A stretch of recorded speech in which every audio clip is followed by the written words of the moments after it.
वंश न्यूज, दलित पीड़ित व शोषित जनतेचा खनखनीत आवाज। वीडियो में पेश किए गए विचार इसमें शामिल लोगों की निजी राय है। हमारा चैनल इन विचारों का खंडन या समर्थन नहीं करता है, इसके लिए हमारा चैनल जिम्मेदार नहीं है।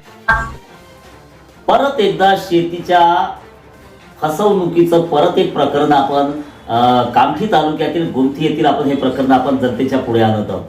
कामठी तालुक्यामध्ये गुमठी एक गाव आहे, त्या गुमठीमध्ये ईश्वर मोरे म्हणून आहेत, माझ्या बाजूला बसलेले आहेत। त्यांची वडिलोपार्जित जे शेत जमीन आहे, तर त्या 6.6 एकर शेत जमिनीचं प्रकरण आपण घेऊन आलेलो आहोत। आणि या प्रकरणामध्ये हे कसं प्रकरण आहे की हे प्रकरण न्यायप्रविष्ट आहे। एक तर याच्यामध्ये आपसी वाटणीपत्र सुद्धा झालेलं आहे। आपसी वाटणीपत्र झालं असताना प्रकरण न्यायप्रविष्ट आहे आणि त्याची जे लिस्ट पेंडन्सी आहे, लिस्ट पेंडन्सी असतानाही कामठी तालुक्यामधली ती शेती सावनेरमध्ये लावलेली आहे। नेमकं महसूल खात्याने, महसूल मंत्र्यांनी जो नवीन नियम काढलेला आहे की 1 डिस्ट्रिक्ट 1 रजिस्टर, त्याचा फायदा नेमका शेतकऱ्यांना होतो की भूमाफिया उचलतात, हेच या प्रकरणाशी निगडीत परत एक प्रकरण आपण या वंश न्यूज चॅनलच्या माध्यमातून पुढे आणलेलं आहे। आणि ईश्वर मोरे आता माझ्यासोबत आहे। ईश्वरजी, सर्वात आधी तर तुमचं वंश न्यूजवर हार्दिक स्वागत आहे। तुमची वडिलोपार्जित प्रॉपर्टी किती आहे शेती? दोन्ही शेती मिळून 2.57 2.57 हो, म्हणजे 6.25 एकर। तुमचे वडील आता म्हणजे आता जिवंत आहेत का? नाही, मृत्यू झाला। आई वगैरे? आई आहे। आता मला सांगा की तुमचं या शेतीच्या संदर्भामध्ये काही आपसी वाटपपत्र झालेलं आहे का? हो, माझे भाऊ जिवंत होते तेव्हा 2016 मध्ये ते 7/12/2016 आम्ही दोन वापसी वाटणी झालेला आहे। त्याच्या अनुषंगाने किती वाटणी झाली आहे तुमची? 2 शेत आहे, तर एक शेत मला देण्यात आलं होतं आणि एक शेत भाऊंना देण्यात आलं। म्हणजे तुमच्या सख्या भावांना देण्यात आलं? हो, सख्या भावांना। किती एकराचं आहे? काही एक शेत 1.12 होतं आणि एक शेत 1.45, ते 1.45 त्यांना देण्यात आलं होतं आणि 1.12 म्हणजे कमी मी घेतलं होतं। तर तुमच्या हिश्श्यावर आता तुम्ही एकटेच आहात तिथे मालक? हो, मी 18-20 वर्षापासून ते 1.12 करून आलेलं आहे आणि 1.143 बटा एक जे शेत आहे, तर ते शेत म्हणजे ना भाऊ गेल्यापासून मीच करत आहे। ते पण तुम्हीच वाहतात? हो। तर त्याच्या हिस्स्यावर किती लोक आहेत? 7/12वरती 3 नाव आहे, म्हणजे 3 नाव आहे 7/12वरती। कोण लोक आहेत? माझी आई आहे आणि भाऊच्या मिसेस आहे आणि ज्या म्हणजे माहेरी गेल्या त्या मरण पावल्या तेव्हापासून 8 वर्षापासून इकडे गावाकडे वगैरे काही आल्या नाही, त्या तिकडेच गेले आहेत। आता तुमचं हे वाटणी आपसी वाटप पत्र झाले, वाटणी पत्र झालेलं आहे, त्या अनुषंगाने मग आता तुम्ही त्या शेतीचे मालक असताना तुम्हाला असं माहिती पडते की बा परस्पर तुमच्याच शेताची विक्री तिकडे तुमच्या म्हणजे भाऊजाईने, बहिणीने तुमची त्या शेतीची विक्री केलेली आहे। काय सांगणार या प्रकरणाबद्दल? हो, 7/12वरती नाव आहे बा, त्याचा फेरफारचा जो वाटणीपत्र केलं होतं त्याचा ओरिजिनल पेपर त्यांनी स्वतः दडपून ठेवलेला होता। मी त्यांना 2-3दा बरेचदा म्हणजे 10 वेळा मागितला तरी पण त्यांनी दिला नाही। तर मग 2023 मध्ये मी कसं तरी हे त्यांच्याकडूनच मला एक प्रिंट मिळालेली आहे, तर हा आहे तो ह्याच्यावरती तर नोटराईज आहे, त्याच्यावर स्पष्ट लिहिलेलं आहे की 1 शेत त्यांना आणि 1 शेत त्यांना म्हणून, पण त्यांनी त्याचा फेरफार घेतला नाही। त्यामध्ये मला ब्लॅकमेलच करत होत्या ऑफ रिकॉर्ड मध्ये, हे शेती मला द्या आणि हे शेती घ्या म्हणून। परंतु आई आणि बहिणीने जो हक्क सोडून घेतलेला होता भावांनी, तेव्हा काही त्यांना पैसे द्यायचे कबूल झालेले होते बहिणीला आणि आईचं पालन पोषण याविषयी होते। ते 2020 पर्यंत त्या देतो कराल्या आणि त्यानंतर मग त्यानंतर काही त्याच्यावर घेतले नाही आणि 2021 मध्ये त्यांनी पार्टिशनसाठी केस टाकली, पार्टिशनची केस टाकली आणि म्हणाले की मी काहीच देत नाही बा कोणाला। त्यांनी नावं काढलेली आहे, तर तुम्ही ते जे 2 शेतीत नावं ठेवलेले होते 7/12 अर्धा आपण घेऊ अशी त्यांनी केस टाकली। पण मग नंतर त्यांनी 2 वर्षानंतर 24 मध्ये ते विड्रॉल केली, मला मेंटली अपसेट आहे बा म्हणून ह्या कारणावरून, आणि मग त्यांनी त्याच्यानंतर मग 6 महिन्यांनी त्याची विक्री केली। बरं, मला एक सांगा, आता जे आपसी वाटप पत्र आहे तर त्याच्या अनुषंगाने सुप्रीम कोर्टात एक जजमेंट सुद्धा आलेलं आहे? हो। तर त्या जजमेंट मध्ये काय म्हटलं आहे शेवटी त्यांनी? हे जे वाटणीपत्र झालेलं आहे, हे वाटणीपत्र झालेले आहे, तर ते मान्य आहे, म्हणजे तुम्हाला हे वाटणीपत्र रजिस्टरच असलं पाहिजे याचं काही गरज नाही आहे. ते वाटणीपत्र तुमचं कुटुंबाच्या सोयीनुसार जे डॉक्युमेंट्स तयार केलेलं आहे ते मान्य असते. ते तर ते त्या संबंधितच जजमेंट. हा सुप्रीम कोर्टाचं जजमेंट कॉपी केव्हाची आहे ही? हे 31 जुलै 2020 ची. 2020. आणि या संबंधित गव्हर्नमेंटचा महाराष्ट्र शासनाचा GR पण आहे, तो 2014चा परिपत्रक आहे.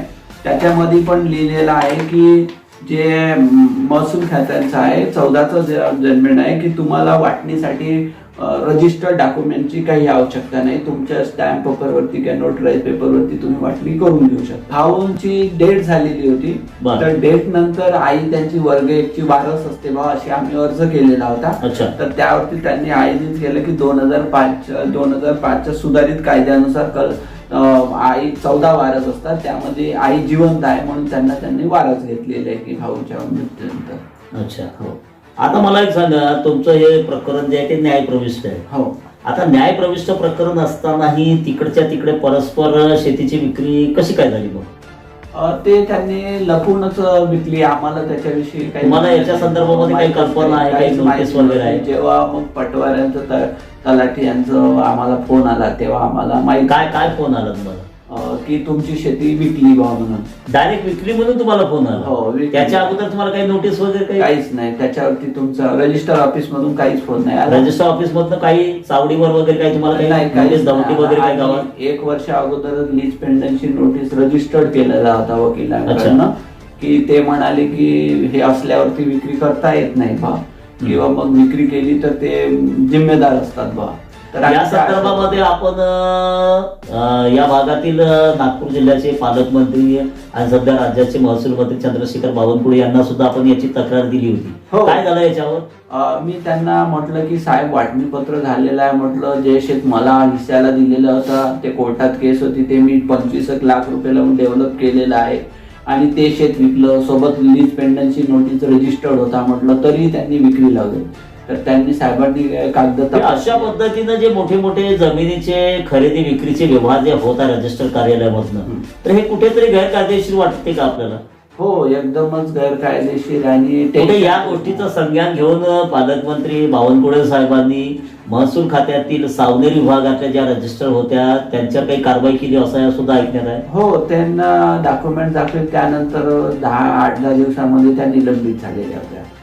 लीज पेंडन्सी कोर्टामध्ये असताना, न्यायप्रविष्ट प्रकरण असतानाही, त्याच्यावर वादग्रस्त शेती असतानाही परस्पर तिकडे त्यांनी विक्रीपत्र केलेलं आहे. हो, त्या कारणावरून. तर या संदर्भामध्ये आता आपण खापरखेडा पोलीस स्टेशनला काही तक्रार वगैरे दिली असं ऐकण्यात आहे? हो, मी त्यानंतर मग मी लगेच 10 दिवसामध्ये तक्रार केली होती की त्यांनी बेकायदेशीर विक्री केली मला सूचना न देता वगैरे, आणि त्यांनी माझी शेती विकलेली आहे. वाटल्यासोबत त्यांनी आराजी पण जास्त विकलेली आहे. माझ्या शेतातली हिस्सातली विकली वाटणीनुसार तर तो माझा हिस्सा होता, तरी पण त्याच्यामधले नाव. कोण कोण लोक आहेत जे तुमचे म्हणजे ते जे विक्री पत्र केलेलं आहे त्यांनी गैरकायदेशीर मार्गाने? कोण कोण लोक आहेत? ते आहे शकील, नजमुल हुसेन आणि मोहम्मद अकरम. अच्छा, हे खरेदी करणारे लोक आहेत? हा, खरेदी करणारे. अच्छा. आणि तुमच्या वैदिक कोण आहे ज्यांनी विक्री पत्र करून दिले?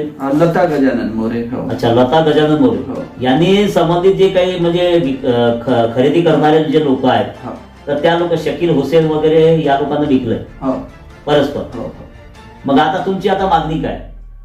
मी त्यांच्या विरुद्ध तक्रार करा म्हटलं की तुम्ही त्यानुसार दाखल करण्याची मागणी. ते शेती विकली आहे. खापरखेडा पोलिसांचं यावर चौकशी वगैरे काही लागली तर ते काय म्हणाले? चौकशी लागली आणि ते म्हणतात की त्यांचं नाव सातबाऱ्यामध्ये होता, स्टे नव्हता असं वगैरे कारण देतात. पण फौजदारी गुन्ह्याला स्टे असणं काही गरजेचं नाही आहे.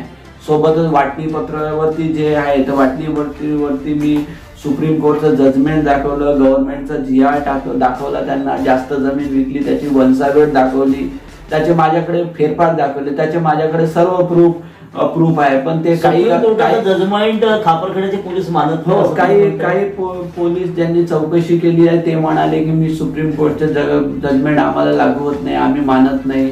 मी तसं वरती पण अधिकाऱ्यांना सांगितले. मी नाही, त्यांनी सांगायला नाही पाहिजे होतं असं, की म्हणायला नाही पाहिजे होतं की त्या मालक आहे बा म्हणून. त्या गोष्टीचा त्यांना जजमेंट असं देण्याचा अधिकार आहे का? त्या मालक आहे त्याच्यामुळे त्यांना विकता येते म्हणून? आता ते कसं नाही, त्यांनी नाही करायला पाहिजे होतं, हे सिव्हिल कोर्टाचं काम आहे. त्यांनी पण जो फ्रॉड झाला त्या फ्रॉडच्या संदर्भामध्ये एफ आर दाखल होणं हे गरजेचं होतं. नाही, व्हायलाच पाहिजे होती ना. तर अशा पद्धतीनं जर ते पोलीस कारवाई नाही करणार तर लोकांच्या तुम्हाला काय वाटतं की खापरखेडा पोलिसांनी या तुमच्या प्रकरणामध्ये जे सदर तुमच्या शेत जमिनीची बेकायदेशीरित्या विक्री झाली त्या प्रकरणामध्ये एफ आर दाखल केला नसेल तर त्याला तुम्ही नेमकं कसं बघता की नेमकं का केला नसावं? ते जेव्हा एफ आय आर दाखल करतो आम्हाला म्हणाले आणि शेवटच्याच दिवशी म्हणाले की नाही होत बा, ते बदलले. मला का बदलले थोडा असावं? शंका आली की ते काहीतरी त्यांच्यामध्ये काहीतरी असं काहीतरी असेल बा, असं मला असं शंका येते की सर्व डॉक्युमेंटेशन प्रूफ त्याला प्रायमरी बेसवरती प्रूफ असताना बी जेव्हा तुम्ही गुन्हा नोंदवत नाही तर त्यामध्ये विचार करण्याची गोष्ट आहे. त्यांनी जे अशा प्रकारचे गैरव्यवहार करतात त्यांच्यावरती कडक कारवाई करण्याचे आदेश सूचना द्याव्या.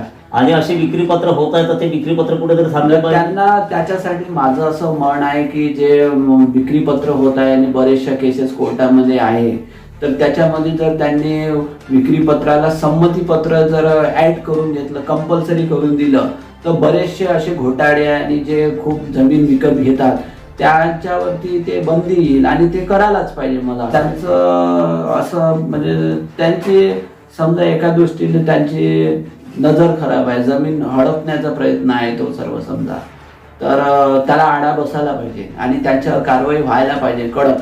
की म्हणजे ते वादाच्याच जमिनी का बरं घेतात बा, चांगल्या जमिनी बी तर घ्यायला होत्या ना, तर त्याच्यामध्ये ते पैसे देऊन चांगले घेऊ शकत होते पण ते वादाच्याच घेतात. जे बेकायदेशीर तुम्ही जे सेल लावून घेतली, लागत नसताना बी लावून घेतली, आता ते कॅन्सल करण्यासाठी खर्च कोण देईल, कोर्टामध्ये कोण जाईल, त्याच्यामध्ये आम्ही किती म्हणजे त्रास आम्हाला झाला ना, ते आमची जमीन विकली आणि आम्हाला त्रास व्हायला, याला जिम्मेदार कोण आहे तर त्या लोकांवरती कारवाई व्हायला पाहिजे आणि ते सर्व मॅटर त्यांनीच सोडून द्यायला पाहिजे ज्यांनी गुन्हे केलेले आहेत. बावनकुळे साहेबांकडनं काय अपेक्षा मग? बावनकुळे साहेबांनी अशा पद्धतीच्या ज्या बिना संमतीने विक्री झालेल्या आहे त्या कॅन्सल करण्याचं GR काढावा असं माझी इच्छा आहे की बऱ्याचशा लोकांचा त्रास कमी होईल आणि अशा विक्र्या पुढं होताच कामा नये की ज्यामध्ये संमती तुमचं नाही आहे त्या विक्र्या करायला नाही पाहिजे. आणि सोबत जे बाकी वारसदार असते त्यांच्यामध्ये त्या मीटिंग्स घेऊन की तुम्ही त्या जमिनी विकत घ्यायला तयार आहे का बा किंवा काही करायला तयार आहे बघा, स्पष्ट अशा मिटिंगचा काही प्रूफ दाखवूनच त्याच्यानंतरच लिगल करायला पाहिजे. याच्यामुळे बेकायदेशीर लोकांना जे गुंड प्रवृत्तीचे लोक आहेत त्यांना आळा बसेल, निश्चितच आळा बसेल असं सर्व जर केलं तर, आणि खूपशा लोकांचा त्रास कमी असेल. मला असं वाटते की या प्रकरणामध्ये खूप सारे लोक त्रस्त आहे, कोर्टामध्ये जाऊन पोलीस स्टेशनमध्ये जाऊन असे हे घडून आपलं कुटुंब चालवावं की ह्या केसेस, मी 8 वर्षापासून ह्या केसेसमध्ये घुमून राहिलेला आहे. म्हणजे आपण आता कसं करायचं, आता कायदा हातात घ्यायचा का कसं करायचं असं प्रश्न निर्माण होऊन राहिलेला आहे. आता सर्व प्रूफ दाखवूनही पोलीस कारवाई नाही करून राहिलेले आहेत. आता पोलिसावरती आमचं साधारण माणूस तर पोलिसाकडेच जाईल ना, पोलिसांकडनंच अपेक्षा आहे की म्हणजे आम्ही कायदा पाडावा आणि काही लोक कायदा तोडावा आणि तुम्ही त्यांना सहकार्य करा. म्हणजे हे गोष्ट बरोबर नाही ना, कायदेशीर विसंगत आहे ना. मला असं वाटतं की कायदा फक्त गरीब लोकांसाठी आहे, ज्याच्या खिशात पैसे नाही त्यालाच तुम्ही अंदर टाकता असंच मला वाटून राहिलं. ज्याच्याकडे पैसे आहे ते लोक कधीच असे गुन्हेगार बनताना मला असं दिसून नाही राहिलेलं असं वाटत आहे मला. जिथे लीज पेंडन्सी आहे, न्यायप्रविष्ट प्रकरण आहे आणि अशा प्रकरणामध्ये जर शेड्यूल परस्परच लागत असतील तर याला नेमकं जिम्मेदार कोण? रजिस्टर एखाद्या वेळेस अशा प्रकरणामध्ये दोषी आढळला तर तिथे महसूल मंत्री बावनकुळे साहेब त्यांना सस्पेंड करतात. केवळ सस्पेंड केल्यानं हे प्रकरण निपटेल का? शेतकऱ्यांनी मग पुढे काय करावं? मग शेतकऱ्यांनी काय कोर्ट कचेरी करीत बसावं का? मात्र शेतकऱ्याला कुठेतरी तारीख पे तारीख मिळते पण त्याला न्याय भेटत नाही. कुठेतरी महसूल मंत्री चंद्रशेखर बावनकुळे यांनी आता ह्याच्यावर कुठेतरी सोक्षमोक्ष लावला, काहीतरी कायदा काढला पाहिजे. आणि जे भूमाफिया सक्रिय झालेले आहेत, ज्या वादातीत जमिनी ज्या आपसी वादामध्ये आहेत, न्यायप्रविष्ट आहेत, त्या जमिनी घेण्याच्या संदर्भामध्ये कुठेतरी आता कडक नियम काढले पाहिजे. त्याच्यामध्ये आपसी संमतीपत्र असण्यासाठी मोठा फ्रॉड या महसूल खात्या अंतर्गत होत आहे. कुठेतरी महसूल खात्यामध्ये जो मोठ्या प्रमाणामध्ये जो भ्रष्टाचार माजलेला आहे तो भ्रष्टाचार आता कुठेतरी आता संपला पाहिजे, शेतकरी जगला पाहिजे. यासाठी सुद्धा आता महसूल मंत्री चंद्रशेखर बावनकुळे यांनी ह्या प्रकरणाचा संज्ञान घेऊन या शेतकऱ्याला ईश्वर गुणाजी मोरे जे आहेत गोमतीचे आहेत, यांना कुठेतरी न्याय भेटला पाहिजे. आणि या प्रकरणामध्ये आता शेल्डीड तरी जरी लागली असेल तर ही शेल्डीड कशी रद्द झाली पाहिजे यासाठी सुद्धा त्यांनी स्वतःहून प्रयत्न केला पाहिजे. हीच मागणी या चॅनलच्या माध्यमातून ईश्वर मांडलेली आहे. तोपर्यंत आपण बघत राहा वास्तू चॅनल. मी स्वदेव साळवे, मुख्य संपादक वास्तू ते महादुला कोराडी परिसर.